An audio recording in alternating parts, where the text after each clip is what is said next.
Shalom, selamat hari Sabat, salam sehat untuk kita semua. Sebelum kita mulai, mari kita bersatu dalam doa.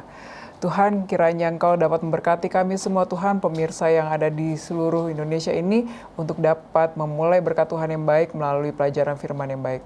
Begitu juga dalam mendengarkan pelajaran kesehatan pada pagi hari ini. Kiranya Tuhan berkati kita semua. Amin. Pada pagi hari ini kita akan belajar bersama mengenai tema kita tentang kesehatan mental. Saya seorang psikolog yang sehari-hari menangani berbagai masalah-masalah yang terjadi dalam kehidupan mulai dari generasi yang ada di usia 20-an sampai dengan usia kita yang saat ini ya. Dan apa yang sering kali terjadi, yang sering saya lihat di dalam penanganan masalah itu adalah, salah satunya adalah sering banyak kemampuan kita untuk berpikir itu terlalu berlebihan. Nah, sekarang ini mari kita sama-sama belajar bersama untuk juga melihat, siapa tahu pengalaman-pengalaman ini juga kita rasakan di dalam kehidupan sehari-hari. Bapak Ibu yang terkasih, pernahkah Anda mengalami kondisi di mana saat mau tidur, kita sepertinya tidak berada dalam fase ingin masuk tidur gitu. Dimana kita memiliki otak kita masih bekerja, masih kayaknya mau beraktivitas gitu ya. Padahal kita sudah ingin mengistirahatkan tubuh kita pada jam-jam yang sudah kita tentukan. Akan tetapi ternyata pikiran kita membawa kita untuk tetap mengingatkan kita pada aktivitas-aktivitas yang telah kita lakukan pada waktu kita lakukan di pagi hari. Atau juga seringkali tidak dalam kondisi tidur, di dalam kondisi kita terjaga sekalipun, ketika kita melakukan sesuatu hal tersebut ternyata juga terganggu dengan pikiran-pikiran lainnya. Ya. Saya yakin mungkin Anda di rumah juga pernah mengalami hal tersebut. Demikian juga halnya juga dengan saya. Kita semua pernah mengalami kondisi itu. Nah, mari kita lihat apa yang dimaksud dengan kondisi seperti ini, apa yang dinamakan kondisi ini ya. Kalau dilihat dari sisi keilmuannya, kemungkinan besar kita mengalami namanya jebakan hamster pikiran. Ya, pernah lihat hamster ya, seekor hamster itu binatang peliharaan yang lucu, yang seringkali dulu sering viral gitu ya. Orang banyak memelihara hamster terus dimasukkan ke dalam kandang. Kemudian ada mungkin disediakan roda untuk diputar dan hamster suka itu, masuk ke dalam roda itu untuk bermain sebagai ruang mainnya. Nah, saking seringnya hamster bermain di dalam ruang itu, mungkin kebiasaan itu keterusan gitu ya. Terus menerus walaupun mungkin sudah lelah sepertinya keasikan gitu. Tapi dia tahu bahwa kondisi itu melelahkan. Kalau dilakukan dengan secara seimbang, hal itu tidak apa-apa gitu ya. Nah, konteks ini sama halnya ketika kita memasuki dalam fase pikiran. Jadi tantangan kita sebagai manusia itu tidak hanya berdasarkan pada kondisi fisik, tetapi juga mempengaruhi pada kondisi kejiwaan kita. Nah, tapi kita perlu membedakan, Bapak Ibu semua, apa yang dimaksud dengan kondisi pikiran yang demikian yang tadi saya contohkan seperti hamster yang lagi dalam olahraga di sebuah kandang itu, dengan memang kemampuan olahraga yang baik. Nah, tapi ini bukan konteks dalam olahraga, ini kemampuan untuk berpikir. Saya akan memberikan dua hal pembeda. Yang pertama adalah kita perlu membedakan apa yang dimaksud dengan berpikir aktif dengan overthinking. Ya, ini pasti istilah-istilah ini sering kali kita dengar gitu ya. Atau menjadi orang awam juga merasa kalau kita banyak pikiran itu identik dengan overthinking. Nggak semua hal itu seperti demikian. Nah,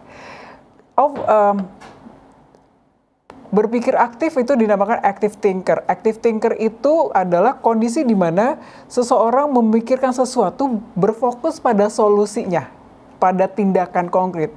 Dalam kehidupan sehari-hari nggak mungkin kan kita terlepas dari masalah, dan setiap masalah tentunya kita harus menyikapi terhadap masalahnya seperti apa. Yang menjadi permasalahannya adalah sebenarnya bukan masalahnya, tetapi reaksi terhadap masalahnya. Nah, ini pula yang menjadi sebuah tantangan bagi kemampuan berpikir. Active thinker itu tujuannya untuk bergerak maju, berpikir pada objektif terhadap masalahnya dan mencari solusinya. Oke? Jangan-jangan kemungkinan besar yang kita pikirkan itu adalah memang kita seorang active thinker, bukan yang overthinking.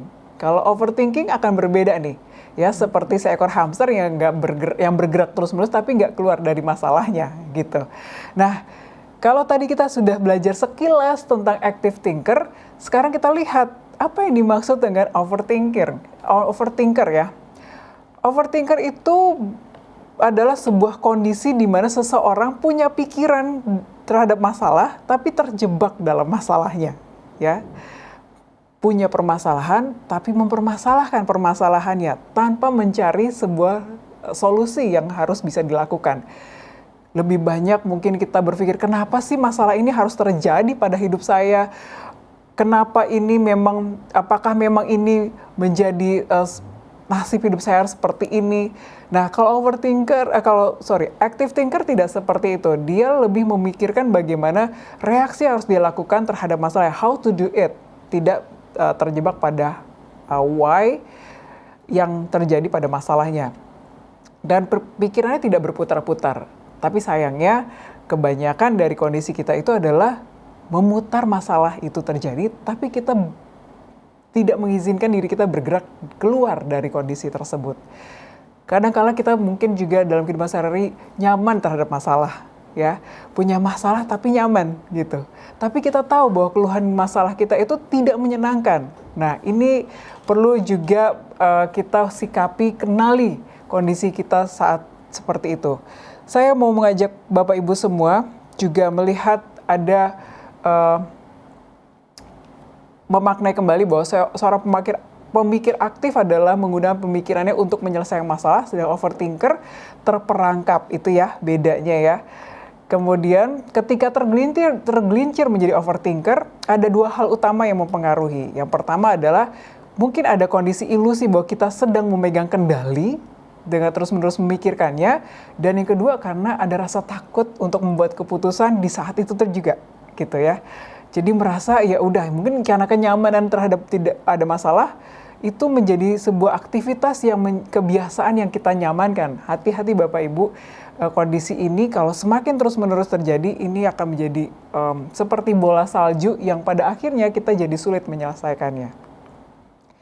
Nah, seorang filsuf yang sudah cukup lama gitu ya mengatakan, namanya René Descartes, dia mempunyai teori namanya adalah dualisme pikiran tubuh atau mind body duality.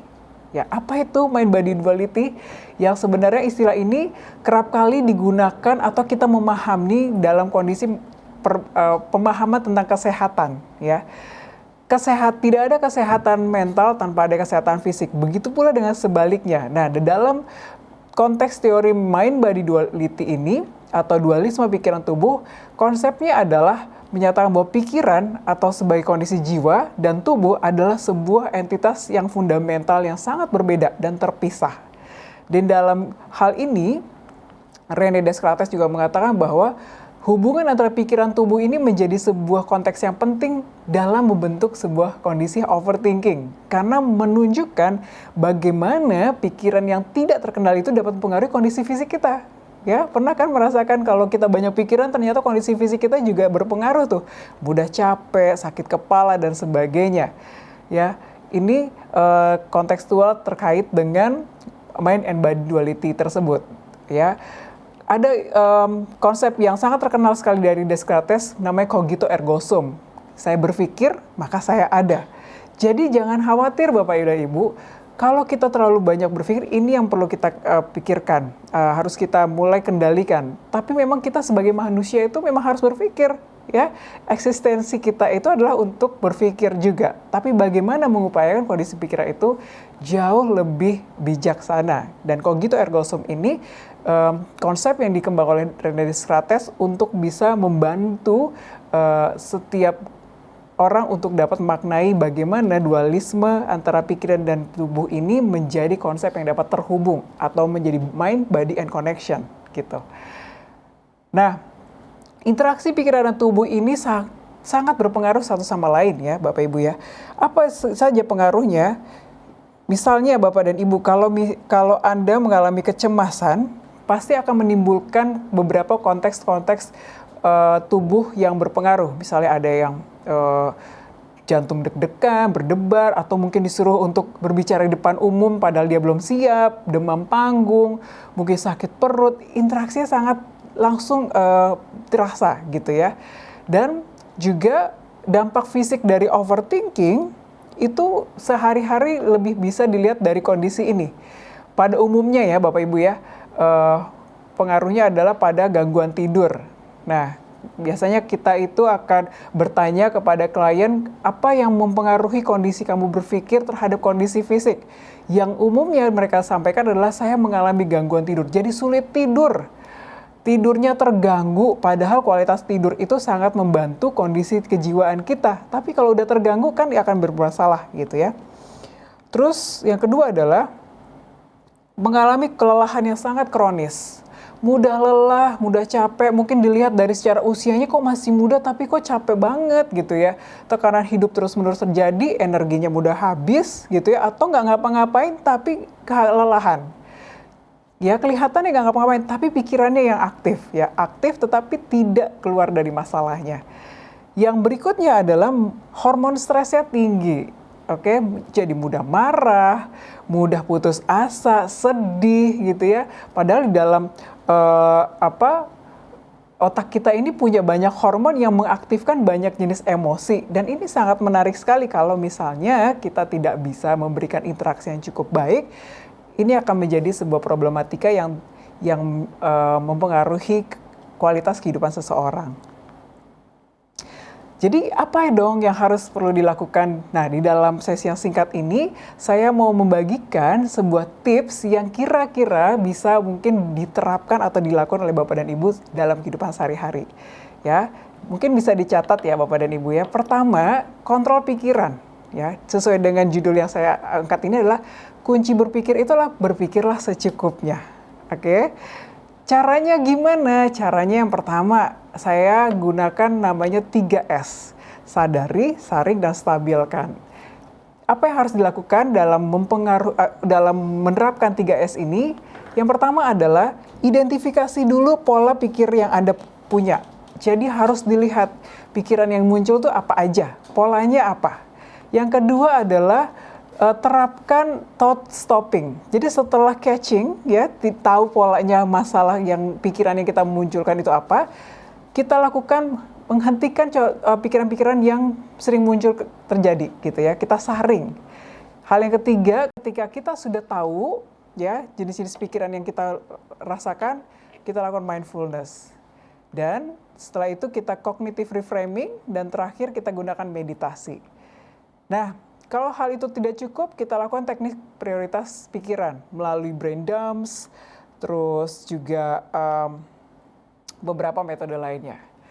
Nah, langkah yang lainnya bisa digunakan adalah langkah praktis kita menggunakan namanya latihan grounding. Apa itu latihan grounding? Seringkali kita tidak menggunakan sekitar kita ini menjadi bagian latihan kita untuk kita lakukan terapi. Misalnya Bapak dan Ibu ya, ketika Anda mungkin berada dalam sebuah ruangan, coba deh, kira-kira apa sih yang ada di sekitar Anda semua? Benda-benda yang ada di sekitar kita, suara yang muncul, apa aja sih? Minimal sebutkan 3 hal aja. Ya, kemudian bagian tubuh yang mungkin perlu kita gerakan ya. Dan juga ada teknik pernafasan, serta yang tetap kita harus tingkatkan adalah berdoa. Di dalam Matius 6 ayat 34 dikatakan, sebab itu janganlah kamu khawatir akan hari esok. Kesusahan sehari, cukuplah sehari. Kita yakini bahwa ketika Tuhan memberikan sebuah pencobaan bagi kita, ingat Pengkhotbah 3 ayat 11, semua indah akan pada waktunya. Dan kita tetap bertekun dalam doa, ya, berpengharapan selalu dan bersukacita selalu dalam setiap pengharapan. Serahkan segala sesuatu ya pada Tuhan, Tapi kita sebagai manusia, kita lakukan usaha-usaha untuk tetap mengoptimalisasikan kemampuan kualitas kita dalam kehidupan, termasuk kemampuan pola pikir. Demikian pelajaran kesehatan kita pada pagi hari ini, kiranya Tuhan memberkati kita semua.